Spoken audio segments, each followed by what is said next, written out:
Hi, welcome to my channel.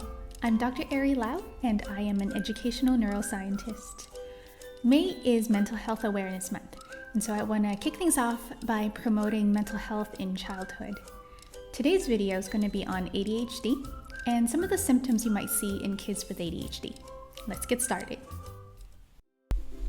ADHD stands for Attention Deficit Hyperactivity Disorder. It is a neurodevelopmental disorder that affects people of all ages, although it is typically diagnosed in children. ADHD is characterized by persistent patterns of inattention, hyperactivity, and impulsivity that affects an individual's daily life. There are 3 subtypes of ADHD. The first one is ADHD inattentive type, ADHD-I for short. People with ADHD-I often can't seem to pay attention. They're always forgetting things, overlooking details, and getting easily distracted. We often see this type of ADHD in adults and females. So imagine ADHD-I to be like a TV that has trouble staying tuned to just one channel. Side note to my younger viewers. A TV is like a magic box where you can watch shows and movies, kind of like Netflix, except the show appears according to a schedule that somebody else decides. So you can't really choose what to watch when you want to watch it. Also, you can't rewind or fast forward, and you can't skip ads either. Anyways, back to my analogy. Imagine your brain is like a TV with many channels. Most people can easily focus on one channel at a time, tuning out the others.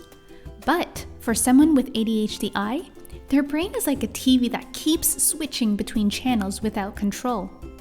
It's like having the sports channel playing in the background while trying to watch a movie on another channel, and also listening to the news on a third channel.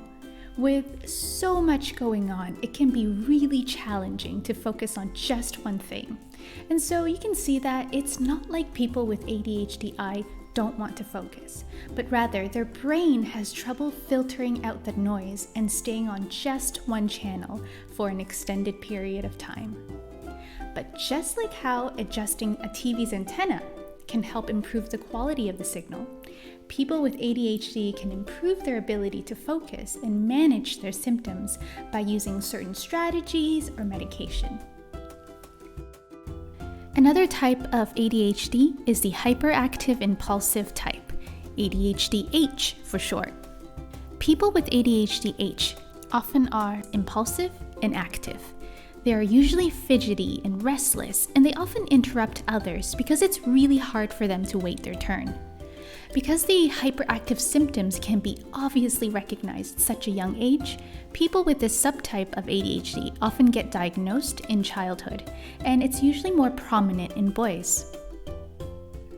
One analogy for ADHD-H is comparing it to a car with a powerful engine and faulty brakes. In this analogy, the driver is the child with ADHD-H. They might have trouble slowing down or stopping, even when they need to. And they may also have a hard time staying on the road or following the traffic rules. The car can be difficult to handle and may be prone to accidents, but it also has the potential to go faster and accomplish more than other cars, especially when the driver learns to control its powers. The last subtype is the ADHD combined type, ADHD-C for short. This type is a mix of both inattentive and hyperactive impulsive symptoms. It's like having 2 sides to your ADHD. On one side, you might struggle with staying focused, getting easily distracted, and forgetting things. But on the other side, you might have a lot of energy, finding it hard to sit still, acting impulsively without thinking. It can make things a little bit more challenging, but it's important to remember that there are ways to manage and cope with these symptoms. Subtypes and symptoms can be fluid and can change over time. ADHD is a complex neurodevelopmental disorder, and people can experience fluctuations in their symptoms throughout their entire life. So for example, A child initially diagnosed with predominantly hyperactive, impulsive type may exhibit more inattentive symptoms as they grow older. So even if a child was initially diagnosed with ADHD-H, it is possible that they grow up to fit the diagnosis of ADHD-I as an adult. It's also important to note that people with ADHD can have a combination of symptoms from different subtypes, or they might have symptoms and don't fit with any particular subtypes at all. We don't quite fully understand the exact cause of ADHD yet, but research has shown that it is likely related to a combination of genetic, environmental, and neurobiological factors. The intensity and impact of the symptoms can also be different across people.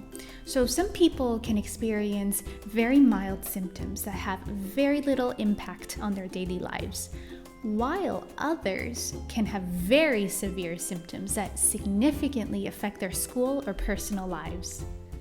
Just like most mental health conditions, ADHD exists on a spectrum. This means that the severity and the presentation of symptoms can vary widely within each subtype and even from person to person. So for example, here are two kids, Sophie and Bobby. They are both diagnosed with ADHD inattentive subtype, but they do not share the same symptoms or the same severity of symptoms. Sophie is more forgetful and is easily distracted, while Bobby does not have issues with forgetfulness, but have difficulty listening and is more impulsive. Sophie also wasn't diagnosed until she was a teenager, but Bobby's symptoms were recognized much earlier in kindergarten. That's why if you think you, your child, or your student shows signs of ADHD that might impact day-to-day life, it is important to see a qualified healthcare professional so that we can figure out the specific subtype and severity of ADHD symptoms. If you're interested to learn more about the ADHD brain, please like and subscribe.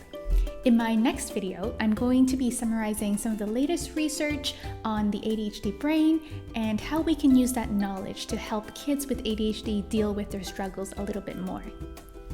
And if you have any burning questions or personal stories about ADHD you'd like to share, please comment below. See you next week.